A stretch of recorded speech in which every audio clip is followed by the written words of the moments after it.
She thought holding his hand was just part of the act, until he didn't let go. Clara Whitmore stood in the middle of town, fingers laced with Ethan Cole's, heart pounding as the men from her past circled like wolves. "Make it look real," she whispered. Ethan didn't answer. He just tightened his grip, like he'd been waiting for a reason. When one man stepped too close, Ethan moved first, not fast, not loud, just certain. The kind of certainty that made grown men hesitate. And in that silence, Clara realized something was wrong. This wasn't protection anymore. This was possession, the quiet, dangerous kind that didn't ask permission. And she had no idea how far he'd go once he started. Full story on my channel. She tried to leave him. And that was the first time Ethan Cole looked like a man who could break. Clara Whitmore had the horse ready, one boot in the stirrup, the ring already off her finger. "It was never real," she said, voice steady enough to lie. Ethan stood 10 feet away, hands empty, eyes darker than the coming storm. He didn't reach for her, didn't beg, just nodded once, like a man honoring a deal. But when she turned away, she felt it, that silence behind her, heavy, unmoving, like the entire world was waiting on him to decide something. And for the first time, Clara realized the only thing more dangerous than a man who won't let you go is one who chooses to. Full story on my channel. She thought a fake marriage would end in 30 days, but no one told her what happens when a man forgets it's supposed to end. Before we go on, tell me where you're watching from. And if you believe some promises are never meant to be broken, stay with this story. The wind moved slow across the dry plains, carrying dust over the fence posts of Ethan Cole's ranch, a place so quiet most folks forgot it existed. Ethan stood on the porch, hat low, eyes steady, the kind of man who didn't speak unless words were worth the wait. Then she arrived. Clara Whitmore stepped down from a carriage that didn't belong in a place like this, her boots too clean, her posture too straight, like she carried a world that had never touched dirt. She didn't smile, didn't look around, just walked straight toward him like she already knew the answer to a question she hadn't asked yet. "I need a husband," she said, voice calm but tight at the edges. "Not love, not kindness, just a husband." Ethan didn't react, not at first. He studied her the way a man studies a storm rolling in from miles away, quiet, patient, already measuring the damage. "For how long?" he asked. That was all. No curiosity, no judgment, just time. Clara hesitated, just for a second, like even she wasn't sure how long she could keep pretending. 30 days, she said. The number hung between them like a line drawn in the dust. Ethan nodded once. "Rules," he said. "No touch, no questions, no past, no future, just a name on paper and a roof overhead." Clara agreed too quickly, like someone who didn't have the luxury of doubt. The deal was made before the sun dipped behind the hills, witnessed by no one but the wind and the sound of a pen scratching across paper. That night, the house stayed silent. Two strangers under one roof, moving around each other like shadows that refused to meet. But sometime before dawn, something shifted. Clara woke to the faint smell of coffee, strong and dark, drifting through the still air. She hadn't said how she liked it, hadn't said anything at all. Yet there it was, waiting on the table, steam rising in the early light. Ethan was already outside, fixing a loose board on the porch like it had always been his job to keep things from falling apart. Clara stood in the doorway, watching him, something unfamiliar settling in her chest. Not comfort, not yet, but something close enough to make her uneasy. Because this wasn't part of the agreement. And out here, in a place where nothing happened by accident, the smallest kindness could mean something far bigger than either of them was ready to face. The second morning felt different, and Clara Whitmore noticed it before she even opened her eyes. The air inside the house carried warmth now, not just from the rising sun, but from something steadier, something intentional. She sat up slowly, boots still by the door where she had left them, untouched, yet somehow cleaned of the dust from yesterday's road. That was the first thing. The second was the sound outside. Not loud, not intrusive, just the steady rhythm of work. Wood against wood. A hammer, slow and precise. Ethan Cole did not rush anything. He stepped onto the porch as she opened the door, giving her space without looking at her, like he understood distance better than most men understood conversation. The valley stretched wide beyond him, miles of dry grass bending under a pale morning sky, nothing but open land and silence. yet somehow it no longer felt empty. Clara leaned against the frame, arms crossed, watching him. "You do not have to do that," she said, her voice softer than the day before. Ethan did not stop. "It needed fixing," he answered. "No more than that. No explanation, no expectation. Just a fact, placed between them like everything else he offered." She stepped back inside, but her eyes lingered longer than she intended. By noon, the house had changed in ways she could not name all at once. A loose hinge no longer creaked. A chair that had leaned unevenly now stood firm. Even the curtain by the window had been adjusted to let in just enough light without blinding the room. None of it had been discussed. None of it had been asked for. Clara found herself moving slower, noticing things she had not noticed the night before. The way the floor no longer complained under her steps. The way the water bucket had been filled before she reached for it. It unsettled her, not because it was wrong, but because it felt careful. And careful was dangerous. Late in the afternoon, a rider passed along the distant ridge, no more than a shadow against the horizon, but Clara saw him. Her breath caught before she could stop it. Ethan noticed that. Of course he did. He followed her gaze without turning his head, eyes narrowing just slightly. "Someone you know?" he asked. Clara hesitated, and that hesitation said more than any answer could. "No," she replied, too quickly, then corrected herself. "Not anymore." Ethan nodded once, as if that was enough truth for him. He set the hammer down and stepped closer, not enough to crowd her, just enough to be seen if anyone was watching from far away. "Then they will keep riding," he said. There was no threat in his voice. No promise either. Just certainty. The kind that did not need to be spoken twice. The rider disappeared beyond the ridge, but Clara did not move. She stayed there, watching the empty line where he had been, her fingers tightening slightly at her sides.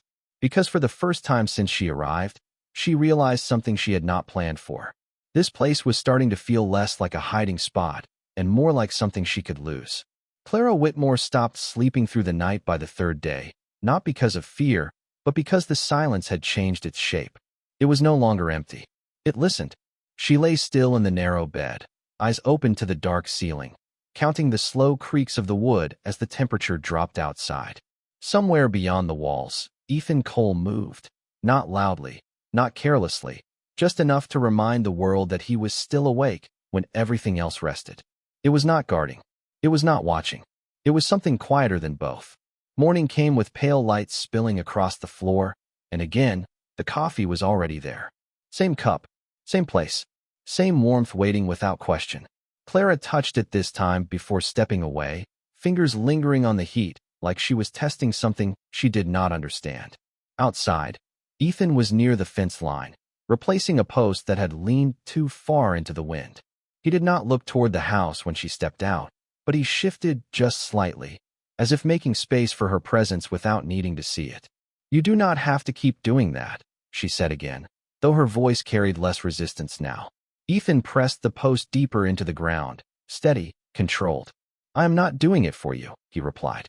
Clara frowned, just enough to feel the edge of it. "Then why?"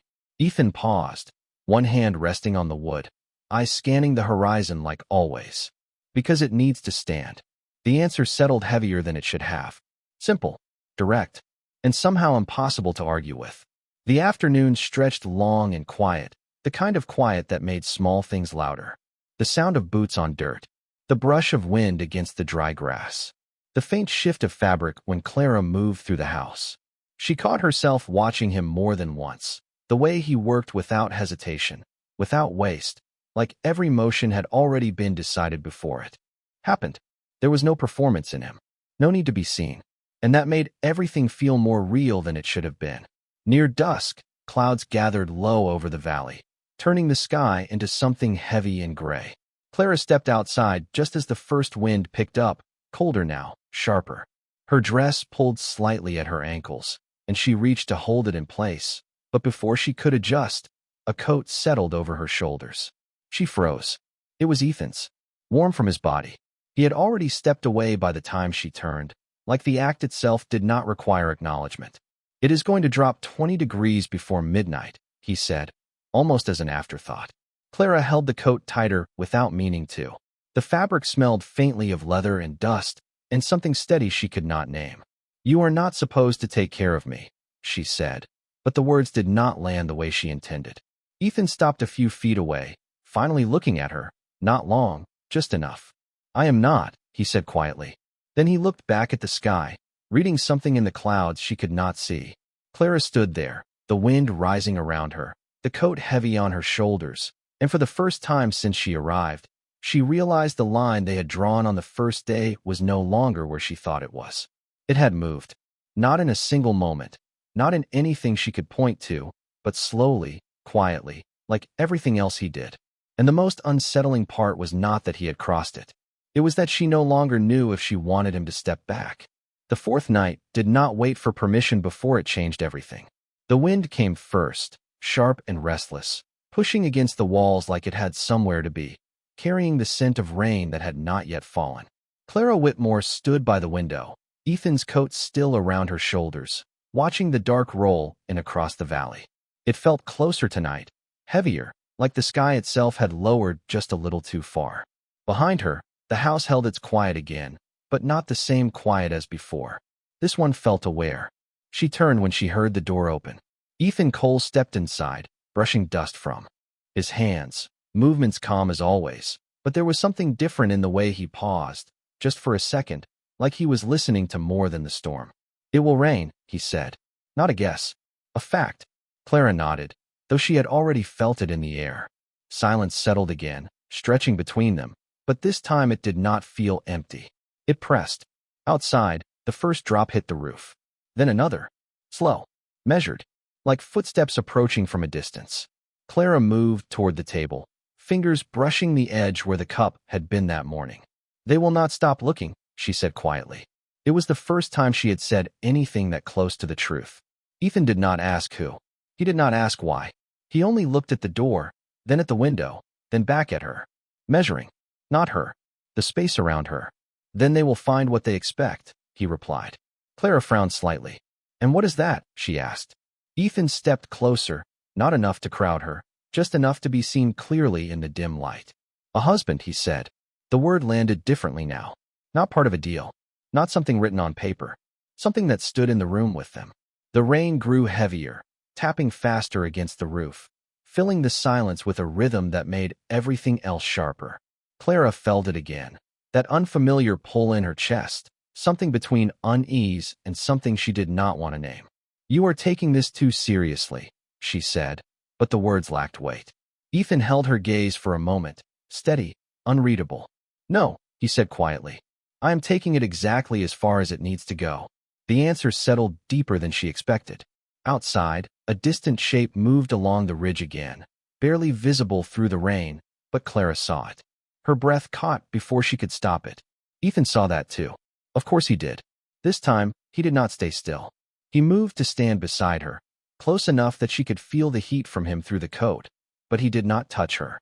Not once. "Stay inside," he said, voice low, not commanding, not asking. Certain. Clara did not move. Not right away. Her eyes stayed fixed on the ridge, on the shadow that lingered just long enough to be noticed before fading back into the storm. Then she looked at Ethan. Really looked. At the way he stood there, not tense, not afraid, just present, like a man who had already decided something long before this moment arrived. And for the first time, Clara understood something that made her chest tighten in a way she could not ignore. He was not pretending anymore, and the storm outside was not the most dangerous thing moving toward them. The rain did not stop by morning, and neither did the feeling that something had already begun. Clara Whitmore woke to the sound of it, steady against the roof, softer now but constant, like a thought that refused to leave. For a moment, she stayed still, staring at the ceiling, letting the weight of the night settle into something she could understand. But it did not. It only shifted. She stepped out of bed and reached for the coat without thinking, pulling it around her shoulders before moving toward the door. The house felt different again, not because anything had changed, but because she had. Outside, the world was washed clean in shades of gray, the valley stretching quiet under the low sky. Ethan Cole stood near the fence line, exactly where she expected him to be, as if he had not moved since the night before. He was not working this time, just watching. Clara stepped onto the porch, the wood cool beneath her boots, the air sharp with rain. They were there, she said, not asking, not explaining. Ethan did not turn right away. Yes, he answered. One word. Enough. Clara walked a few steps closer, stopping at the edge of the porch, her eyes tracing the distant ridge where the figure had been. Nothing now, just mist and distance. How long have you known? She asked. Ethan finally looked at her, his expression the same as always, steady, unreadable. Since you arrived, he said. The truth landed without force, but it stayed. Clara felt something tighten in her chest, not fear, not exactly. Something closer to recognition. And you still agreed? She said quietly. Ethan nodded once. You asked for 30 days, he replied. Clara let out a slow breath, her gaze dropping to the wet ground below. It was supposed to be simple, she said, almost to herself. Ethan stepped closer then, not enough to break the distance, just enough to be there if needed. It still is, he said. Clara looked up sharply, something in his tone catching her off guard. No, she said, shaking her head slightly. It is not. The rain softened further, turning into a fine mist that blurred the edges of everything, making the world feel smaller, closer.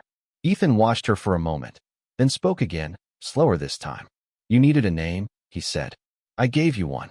Clara held his gaze, searching for something she could push against, something that would make this easier to understand. That is not all you gave me, she said. The words slipped out before she could stop them. Silence followed, but it was not empty. It carried weight now, something unspoken pressing between them. Ethan did not answer. He did not need to. Clara looked away first, her eyes returning to the horizon. But this time, she was not looking for riders. She was looking for distance. And she was not finding it. Because the truth had settled in, quiet and undeniable.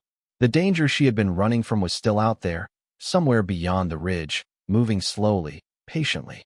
But the thing that unsettled her now was standing right here, within arm's reach. Not because he was a threat, but because he was not pretending anymore. And she was beginning to understand that if this continued, if the line kept moving the way it had been, then leaving after 30 days might not be the hardest part. The hardest part would be remembering that it was never meant to be real.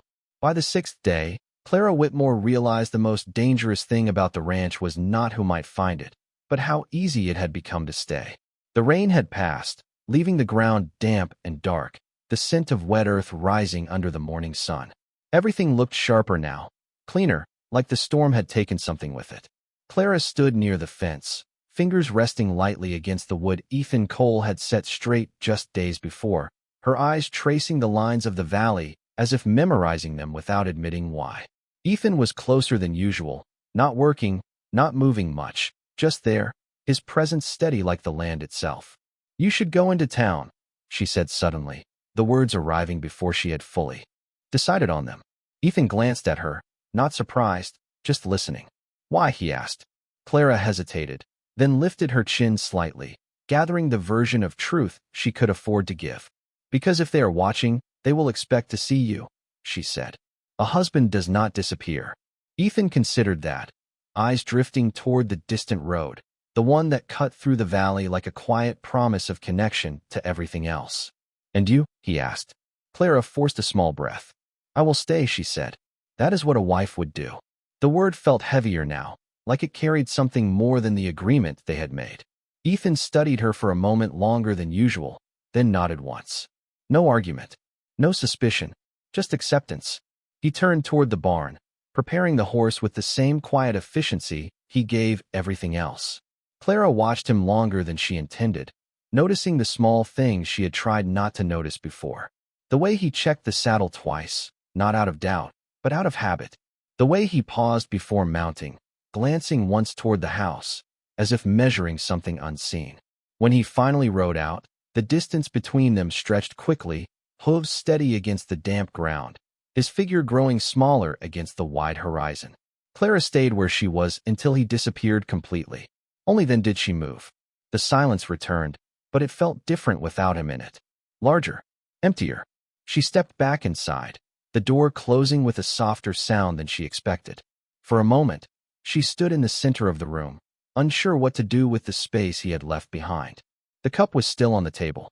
The coat still hung by the door. Everything remained, but none of it felt the same.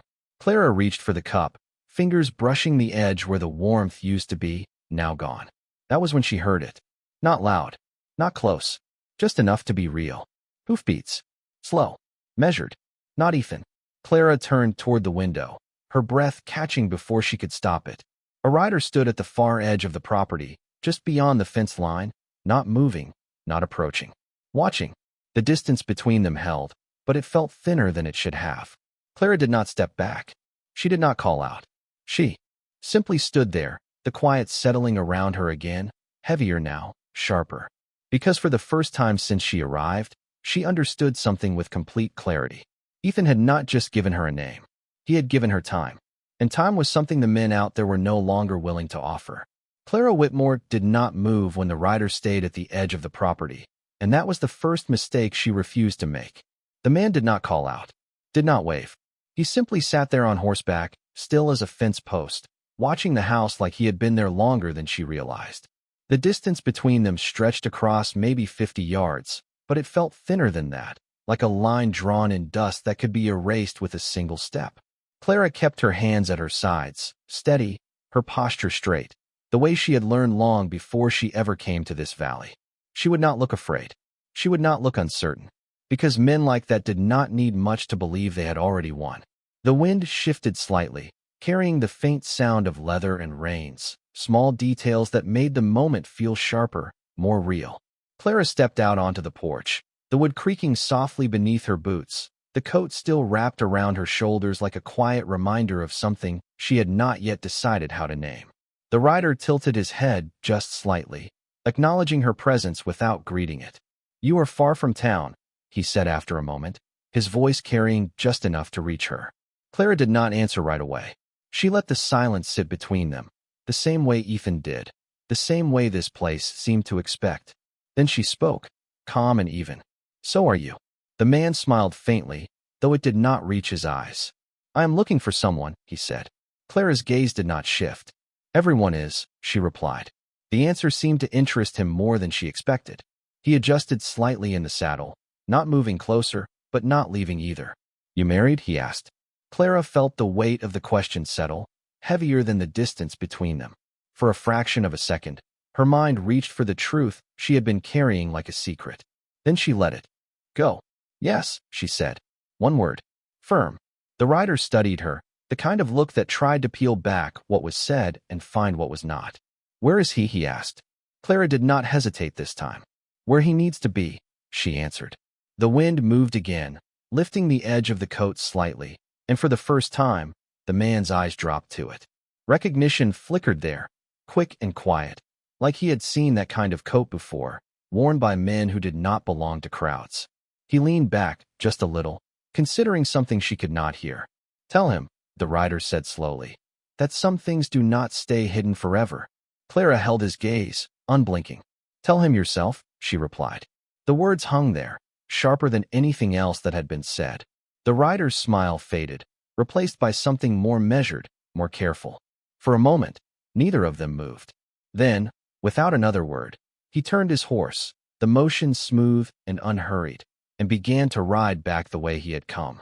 Clara stayed where she was until he disappeared beyond the ridge, her breath steady, her posture unchanged. Only when the horizon swallowed him completely did her shoulders lower, just slightly, just enough to feel the weight she had been holding. She stepped back inside, closing the door with a quiet hand, the house settling around her once more. But the silence was no longer the same. It carried the echo of what had just happened, the words left behind, the warning that had not needed to be louder to be clear. And standing there, alone in a place that no longer felt as hidden as it once did, Clara understood something that settled deeper than fear. The line had been crossed, not by Ethan, not by her, but by the world outside finally stepping in. And when Ethan returned, nothing between them would be untouched by it. The sun was already low when Ethan Cole returned, and he knew something had changed before he even reached the fence line. It was not the land, not the house. It was the stillness, the kind that did not belong to empty places, but to moments that had already been filled and left behind. His horse slowed without being asked, hooves quieter against the dirt, as if even the animal understood that. Something waited ahead. Clara Whitmore stood on the porch, exactly where he had left her, but not the same. Her posture was straight, controlled, but her eyes held something new, something that had settled deeper than fear. Ethan dismounted without a word, his boots hitting the ground with that same measured weight, and for a moment, neither of them spoke.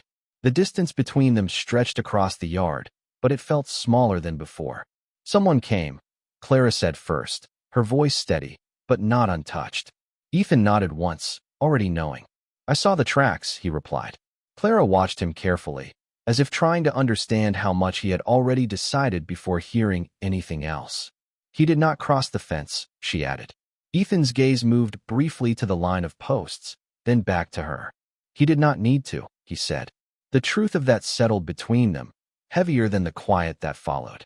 Clara stepped down from the porch then, slow, deliberate, closing part of the distance without realizing it. He asked if I was married, she said.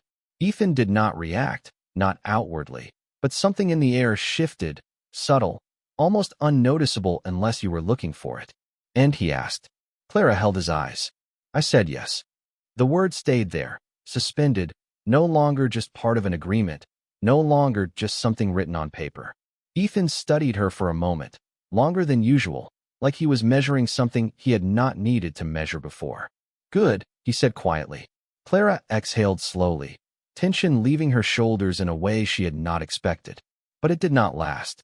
He told me things do not stay hidden forever, she continued. Ethan turned slightly, glancing toward the ridge where the rider had disappeared, his expression unchanged, but his focus sharper now. They never do, he said. Clara stepped closer, the space between them narrowing again, not forced, not planned, just happening. You knew this would happen, she said, not accusing, not questioning, just stating what had already become clear. Ethan nodded once. Yes. Clara searched his face, looking for hesitation, for doubt, for anything that would make this easier to hold. She found none. Then why did you agree? She asked, her voice quieter now. Ethan looked at her then, directly, fully, not past her, not around her. Because you asked, he said. The answer was simple, too simple, and yet it carried more weight than anything else he could have said. Clara felt it settle in her chest, deeper than before, heavier than she was ready for. The wind moved lightly across the yard, carrying the last warmth of the day with it. And for a moment, everything felt suspended between what had been agreed upon and what was no longer following those rules. Ethan stepped past her then, heading toward the house, his movements as steady as ever, but the space he left behind felt different now, charged with something unspoken. Clara remained where she was, watching him, her fingers tightening slightly at her sides. Because the warning the rider left was not the part that stayed with her. It was the way Ethan had not changed after hearing it. Not surprised, not shaken, just certain. And for the first time, Clara understood that whatever was coming next, Ethan Cole had already decided how far he was willing to go. The only thing she did not know was whether she would ask him to stop. The 9th morning arrived without wind, without rain, without anything to soften what had already settled between them. Clara Whitmore stood at the table, her fingers resting on the edge where the cup had once been warm every day, now untouched, empty, like something waiting for a decision she had not made. The house felt smaller this morning, not in size, but in distance. There was no longer space to pretend nothing had changed. Outside, Ethan Cole was already working, but not the same work as before. He was not fixing, not building. He was reinforcing. The fence posts were checked again, deeper this time. The gate adjusted so it closed without sound. Even the path leading to the house had been cleared of loose stones, as if he was removing every excuse for anything to approach unnoticed. Clara stepped onto the porch, watching him, her eyes following each movement, each decision he made without needing to explain it. You are preparing, she said. Ethan did not look up. Yes. One word. Enough. Clara took a step forward, then another, the distance between them narrowing again, but this time it felt heavier, like every step carried weight she could not set down. For them, she said. Ethan pressed the last post into place, steady, controlled, then straightened slowly. For what comes, he replied. Clara held his gaze, something tightening in her chest, something that had been building since the rider left, now impossible to ignore. This was not part of the agreement, she said. The words sounded weaker than she intended. Ethan studied her for a moment, not challenging, not dismissing, just seeing her exactly as she stood. "No," he said quietly. Silence followed, but it did not settle. It pressed. Clara exhaled slowly, her hands tightening slightly at her sides. "Then it ends," she said. The words came out sharper than anything she had said before, like she needed them to hold their shape or they would disappear. Ethan did not react immediately. He did not argue. He did not step closer. He simply stood there, the space between them steady, unchanged by the weight of what she had just said. "When?" he asked. The question caught her off guard, not because of what it meant, but because of what it did not. No resistance. No hesitation. Just time. Clara swallowed, her eyes drifting briefly toward the horizon, then back to him. "Soon," she said. "Before they decide to come back." Ethan nodded once, as if that was enough. As if her leaving was something that could be measured and accepted the same way he measured everything else. Clara felt something shift inside her then, something she had not expected. Not relief, not certainty, something closer to loss, though she had not yet left. "I will not stay where I bring trouble," she added, her voice quieter now, searching for something to hold on to. Ethan looked at her then, fully, not past her, not through her. "You did not bring it," he said. Clara shook her head slightly, the truth and the lie mixing in ways she could no longer separate. "It followed me," she said. Ethan did not deny that. He did not need to. The valley stretched quiet around them, the sky wide and clear now, but the stillness felt different than it had days before. It no longer held peace. It held waiting. Clara turned slightly, her gaze moving across the land, memorizing it without meaning to, the fence, the house, the way the light settled over everything like it belonged there. Then she looked back at Ethan, at the man who had never asked for anything beyond what she offered, and had still given more than she understood. "This was supposed to be simple," she said again, softer this time. Ethan did not answer. He did not need to, because they both knew it had not been simple for a long time. And standing there, with the distance between them no longer as safe as it once was, Clara realized something she had been trying not to see. Ending it would not return things to what they were. It would only prove that something real had existed, and she had chosen to walk away from it. The 10th day began with movement, not sound, and Clara Whitmore felt it before she saw it. The air carried tension again, not from weather, but from decision. She stood by the doorway, a small leather bag resting on the table behind her, packed with only what she had brought, nothing more, nothing she could not carry alone. That was the rule she had always lived by. Do not take what you cannot leave. Outside, Ethan Cole moved across the yard with the same steady rhythm, but there was no work left to finish. Everything that could be fixed had been fixed. Everything that could be prepared had been done. What remained was choice. Clara stepped onto the porch, the boards quiet beneath her feet, the morning light stretching long across the valley like it was trying to hold the day in place. Ethan did not turn right away. He knew she was there. He always did. "I will leave before noon," she said. The words felt final when spoken aloud, heavier than they had inside her thoughts. Ethan nodded once, still facing the fence line, his posture unchanged. "The road is clear," he replied. No hesitation. No attempt to stop her. Clara swallowed, her gaze drifting across the land, memorizing it without meaning to. The curve of the path, the line of the fence, the quiet strength of a place that had never asked her to stay, yet somehow made leaving feel like a decision instead of an escape. "You knew this would end," she said, softer now. Ethan turned then, finally, his eyes steady, grounded, the same as they had been the first day. "Yes." Clara held his gaze, searching again for something she could push against, something that would make this easier to carry. "And you are not going to stop me," she added. It was not a question. Ethan took a slow step closer, closing part of the distance, but not all of it. Never all of it. "You did not come here to be kept," he said. The words landed gently, but they stayed. Clara felt her chest tighten, something shifting in a way she could not control. "No," she said quietly. Silence followed, stretching longer this time, not empty, not uncertain, just full. Clara turned slightly, walking back inside, her steps measured, controlled, like she needed to keep moving or she might stop entirely. She picked up the bag, the weight familiar, grounding, something she understood. When she stepped back outside, Ethan had not moved far.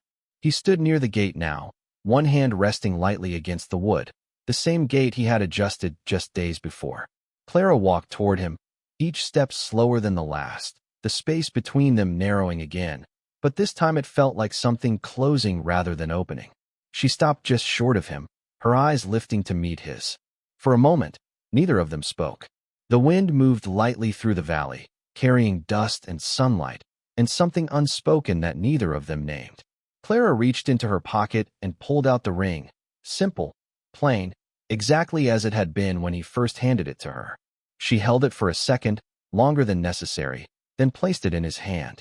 Her fingers brushed his skin, brief, accidental, but enough to make the moment settle deeper than anything else had. Ethan closed his hand around it. Not quickly, not tightly, just enough. Clara stepped back, the distance returning between them, but it did not feel the same as before. Nothing did. She turned toward the road, toward the direction she had come from, toward everything she had been running from and everything she now chose to face again. She took a step, then another. The sound of her boots against the dirt was steady, certain, but her pace slowed just slightly, just enough to feel the weight of what she was leaving behind. Behind her, Ethan did not call her name. He did not move to follow. He simply stood there, the same as always, a man who understood that some things could not be held without breaking them. And as Clara reached the edge of the property, the place, where the land shifted from his to the world beyond, she realized something that made her breath catch for just a second. The hardest part was not that he let her go. It was that he never once tried to make her stay. Clara Whitmore had taken no more than 20 steps beyond the fence when the world reminded her it had been waiting. The road stretched ahead, dry again under the returning sun, but the silence there felt different from the silence she had just left. This one watched. She slowed without meaning to, her grip tightening on the small bag at her side, her eyes scanning the ridge ahead before her feet could carry her any farther. Then she saw them. Not close. Not yet. 2 riders this time, shapes against the horizon, still enough to be patient, distant enough to pretend they were not already part of her path. Clara stopped. The distance between her and the ranch behind her suddenly felt longer than it should have.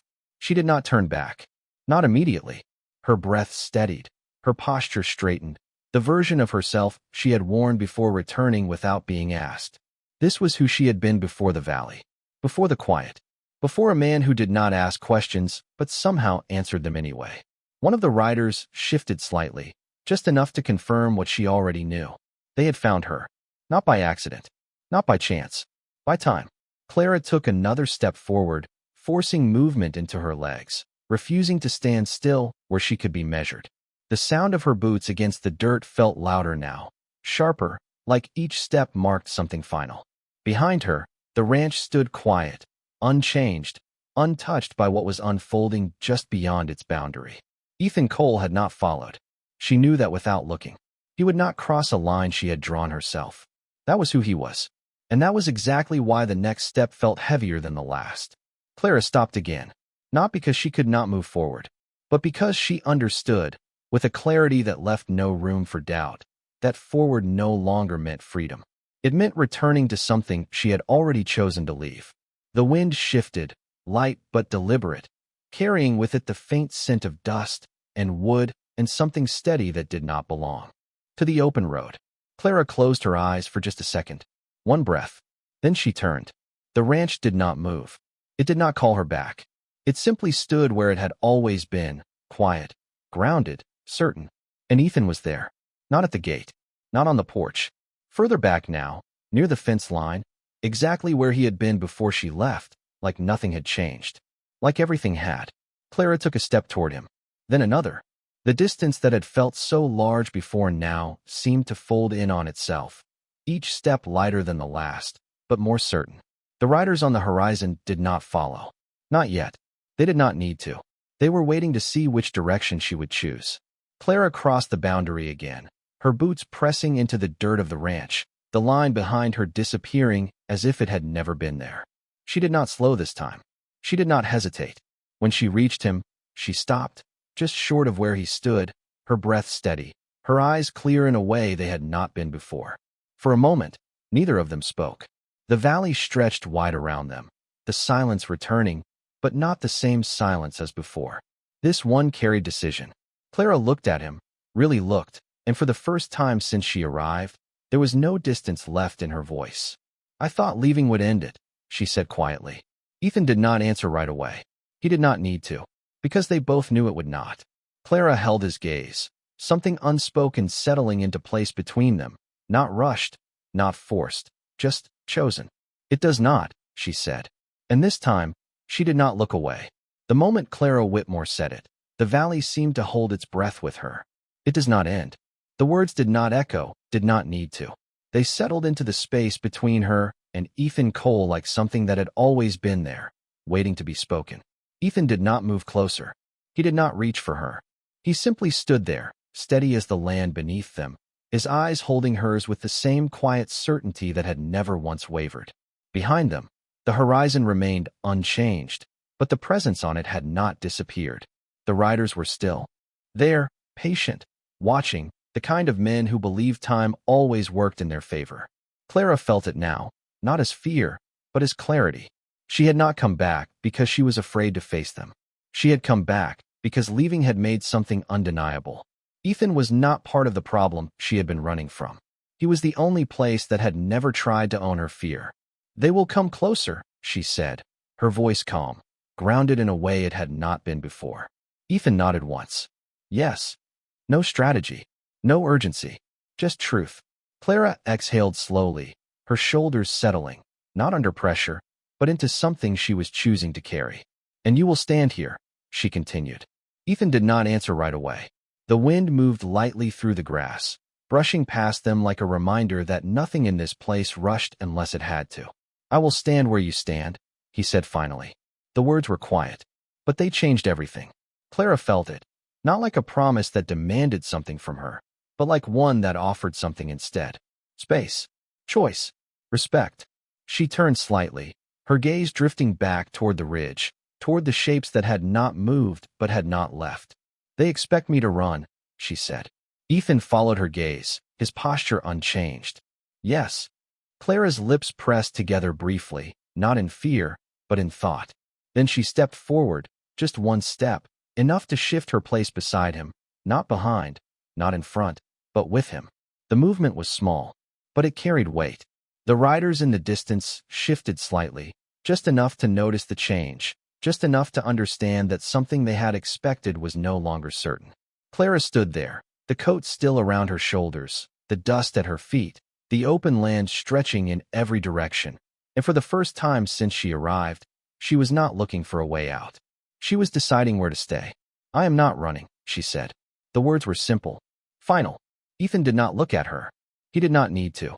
"I know," he replied. The silence that followed was not empty. It was full, steady, like something had finally settled into place. The riders did not approach. Not yet. They waited, measuring, recalculating something they had believed would be easy. But the distance between them and the ranch no longer felt like an advantage. It felt like hesitation. Clara stood still, her breathing even, her posture unchanged, but inside, something had shifted in a way she could not undo. She had come here to borrow a name, to hide behind something temporary. But now, standing beside a man who had never once asked her to stay, she realized the truth had been moving quietly from the beginning. This place had not trapped her. It had given her the one thing she had not had before, the right to choose what came next. And this time, she was not choosing to leave.